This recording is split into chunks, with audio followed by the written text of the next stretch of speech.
Bienvenidos, queridos amigos cibernéticos, a su programa Enterse en YouTube. Quien les habla, Jesús Angulo, director y productor de este programa, tiene el gusto de ofrecerles en el día de hoy la presencia del profesor Orlando Chirino, muy conocido por aquellos televidentes que años atrás veían nuestro programa en el canal 17. En la tarde de hoy, el profesor Orlando Chirino nos va a hablar sobre el papel de los grandes intereses en la carrera presidencial. El papel de los grandes intereses en la carrera presidencial actual. Y sin más, con ustedes, bienvenido, profesor Chirino. Muchas gracias. Yo creo que, ¿cuáles son los precedentes históricos de esta presencia de los intereses internacionales? Antes de hablar un poco sobre eso, quiero hacer una aclaración, y es que yo soy independiente, para que después no digan él es demócrata, republicano. No, yo en la cuestión de esta carrera presidencial y todas las de los Estados Unidos, yo soy independiente. Me alegro que usted diga eso, independiente, porque últimamente también estamos viendo, y yo sé que él es independiente, es un hombre extremadamente objetivo, extremadamente educado, culto, conocedor de la política internacional y de muchas cosas más. Últimamente yo estoy viendo en la televisión que los individuos que se declaran independientes resulta ser que son demócratas todos. Yo no he oído todavía a uno que hable en favor de los republicanos y que diga que él es independiente. Pero en este caso yo le garantizo a ustedes que el profesor Orlando Chirino es totalmente independiente, porque además somos grandes amigos en el orden personal. Y sin más, entremos en eso. ¿Cuáles son los precedentes históricos? Muchas gracias. Hay precedentes históricos en la carrera presidencial de los Estados Unidos, en las distintas carreras presidenciales, precedentes que indican cómo los grandes intereses han estado presentes. Sobre todo, lo más importante de los grandes intereses, que es el dinero. El dinero es lo más importante que hay en la carrera presidencial. Y yo quiero citar de los muchos ejemplos de cómo esos grandes intereses han influido en la carrera presidencial. Quiero citar dos ejemplos que son muy interesantes. En el año 1900, estamos ya regresando a más de un siglo, en el año 1900 se hicieron las elecciones presidenciales de ese año y corrió para presidente William McKinley. Y el contrincante que tenía él era otro William Jennings Bryan, que ya había corrido contra él y perdido en la elección anterior en el 1896. Entonces vuelve a correr en el 1900, pero viene con unas ideas un poco peligrosas para los grandes intereses. Este señor que estaba corriendo contra McKinley quería eliminar los monopolios. Y el más grande monopolio de aquellos tiempos lo tenía nada más y nada menos que John D. Rockefeller. El abuelo del David Rockefeller de hoy, que precisamente el día 12 de junio del 2016, el día 12 de junio pasado, cumplió 101 años. Oh my God. David Rockefeller. Entonces John D. Rockefeller, el abuelo de este David de ahora, él tenía el gran monopolio, que en aquella época, el monopolio incipiente del petróleo, que ya estaba surgiendo con gran fuerza, en la Standard Oil. Entonces él no le convenía que fuera electo un individuo como William Jennings Bryan, que iba contra los monopolios. A él le convenía la elección, que saliera en la elección William McKinley, y le compró la presidencia. ¿Cómo le compró la presidencia? Claro, se reunió con él y le dijo: yo le voy a dar todo el dinero que usted quiera para que usted haga una carrera presidencial en la que usted salga de presidente. ¿Por qué? Bueno, porque con dinero se hacen muchas cosas. Con dinero se compra gente, se compran votantes, se compran votos y... propaganda. La propaganda, que es tan importante. Entonces, McKinley le dijo que sí. Y entonces él puso el dinero. Bueno, William McKinley ganó la presidencia. Esto es historia y yo exhorto a los televidentes que verifiquen mis datos. Yo digo los datos. Ustedes verifiquen. Cuando ustedes vayan a debatir, sepan de lo que van a debatir, para que no se pongan a discutir y no sepan. Entonces, datos, esto es historia. Cuando William McKinley sale en la elección presidencial, él le dijo a McKinley, yo quiero ver su discurso de inauguración. Y se lo dio. ¿Y saben lo que hizo John D. Rockefeller? Esto es histórico.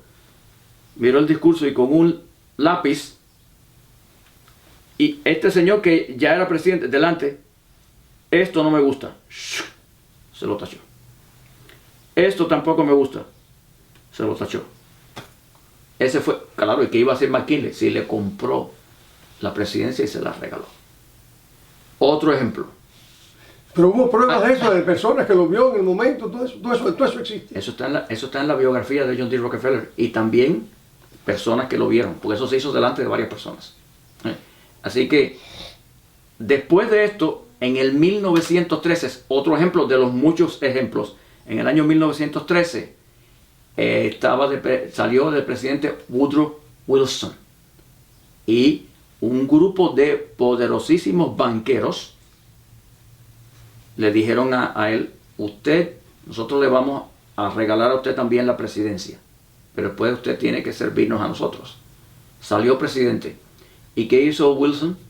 Pasó el acta de la Reserva Federal, que fue el acta que crea el Banco de la Reserva Federal, el funesto Banco de la Reserva Federal, que desde entonces controla este país y muchos países del mundo, porque el dinero ahí rueda en ese banco. Y precisamente Wilson en su autobiografía dice que eso fue una traición que él hizo. El caso él mismo se califica de traidor. De traidor a su país. Yo veo que eso se ha sacado poco con la importancia tan grande que tiene para este país. En el caso de John D. Rockefeller, volviendo un momentico atrás, otra vez, sale el McKinley. Él borra las partes del discurso, pero John D. Rockefeller y McKinley no contaban con la mano de la historia. McKinley es asesinado por un anarquista en el año 1901, 6 meses después de haber tomado la presidencia. Y entonces, ¿quién era el vice de él? Teddy Roosevelt. Y Teddy Roosevelt estaba en contra de los monopolios. A ese no lo pudo comprar, ya era tarde. Entonces, eso es histórico.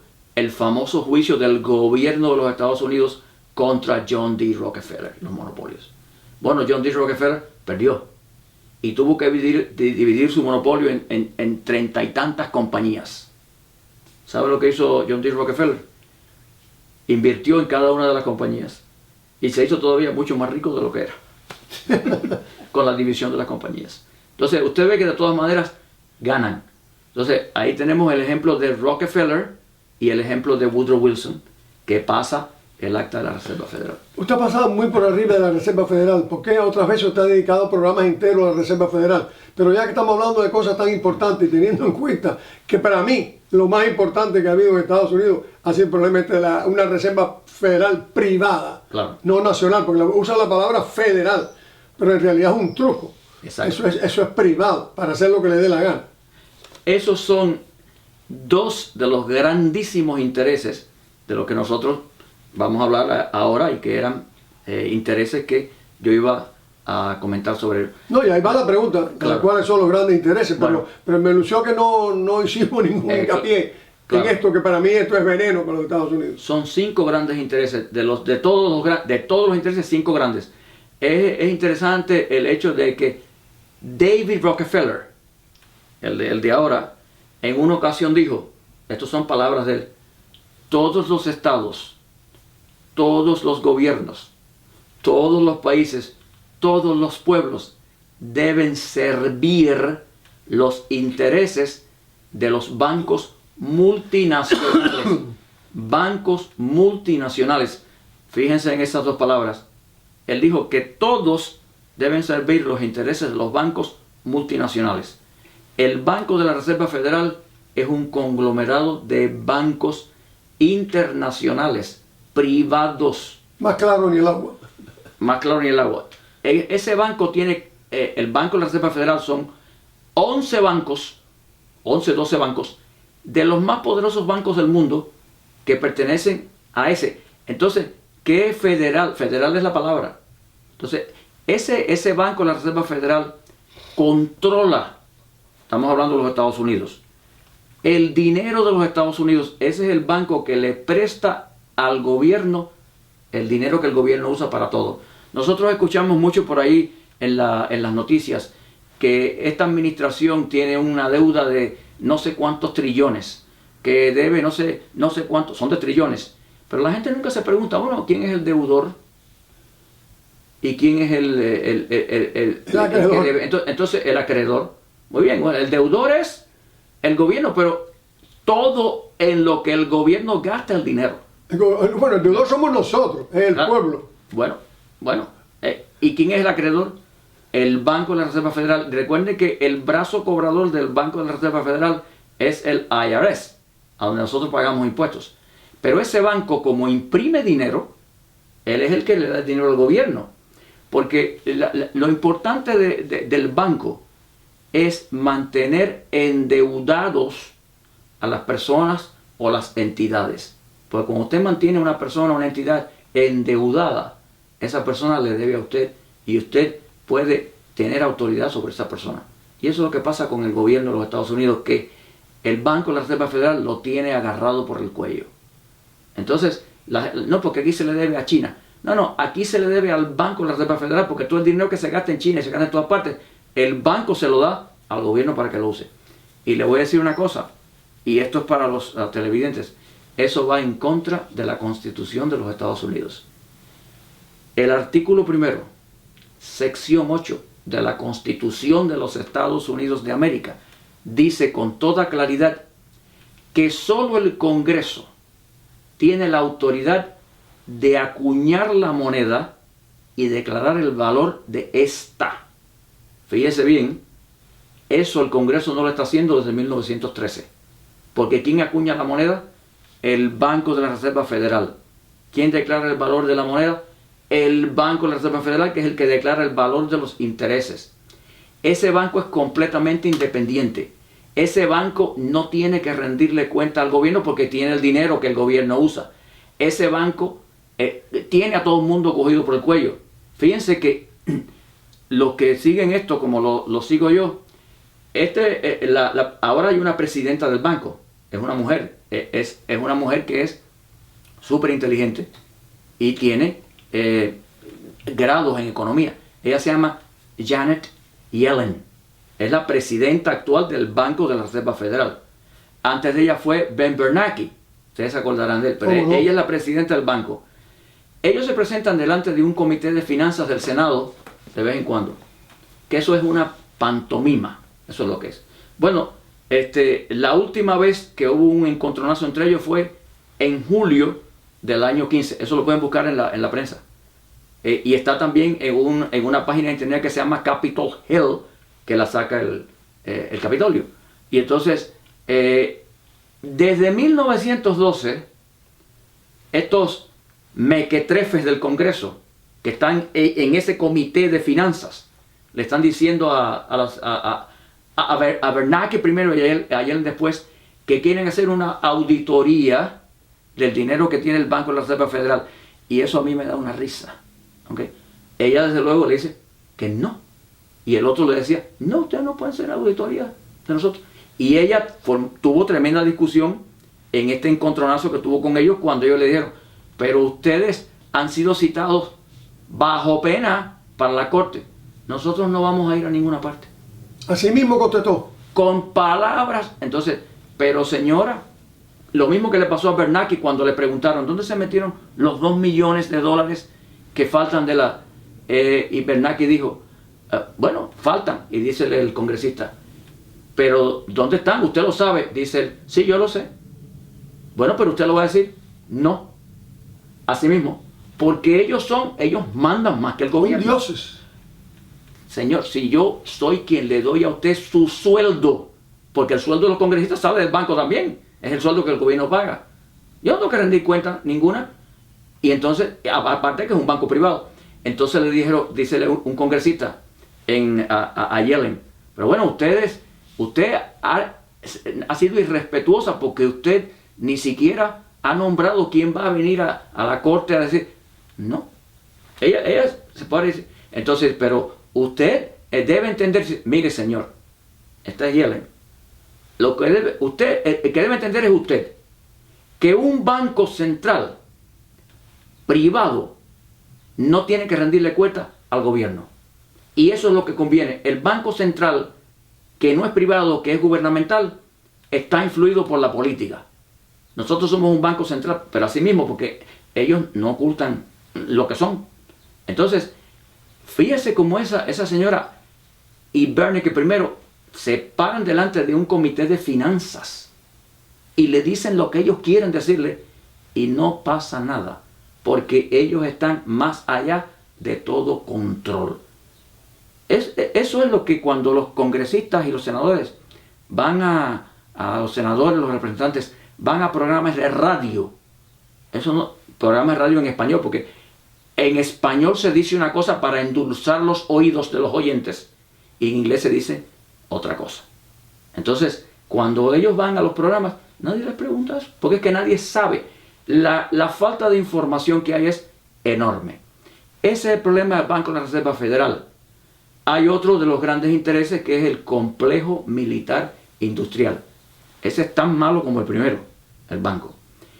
Ese es un conglomerado de industrias que son las industrias armamentistas. Pero como esta gente trabajan junto con el banco y el dinero ahí rueda también, estos individuos sin escrúpulos de ningún tipo, lo único que les interesa es hacer guerras. El mejor negocio que hay es la guerra. ¿Y sabe por qué? Porque usted tiene que reemplazar inmediatamente todo lo que usted usa. Por ejemplo, usted compra un automóvil y su automóvil le dura 10 años. ¿Cuánto dura un tanque en la guerra, un tanque de guerra? Segundos, minutos. Hay que reemplazarlo inmediatamente. Entonces, la guerra es un gran negocio. Y todas las guerras, de una forma o de otra, después de el siglo XIX, han sido financiadas de una forma o de otra y auspiciadas por el complejo militar industrial. Cuando Dwight D. Eisenhower, que muy bien conocía estas cosas, hace su discurso de despedida, él advierte, eso lo pueden buscar en internet, porque está en YouTube, él advierte contra los peligros de dejar crecer el complejo militar industrial, que ha crecido de tal manera que hoy en día es uno de los grandes intereses que controlan el mundo. De hecho, los 5 principales países del Consejo de Seguridad de las Naciones Unidas son, ¿cuáles? Los 5 más grandes vendedores de armas del mundo. Eso es una burla. Eso es una burla burda. ¿Cómo los países, los 5 países fundamentales, principales del Consejo de Seguridad de las Naciones Unidas, que son los que se suponen que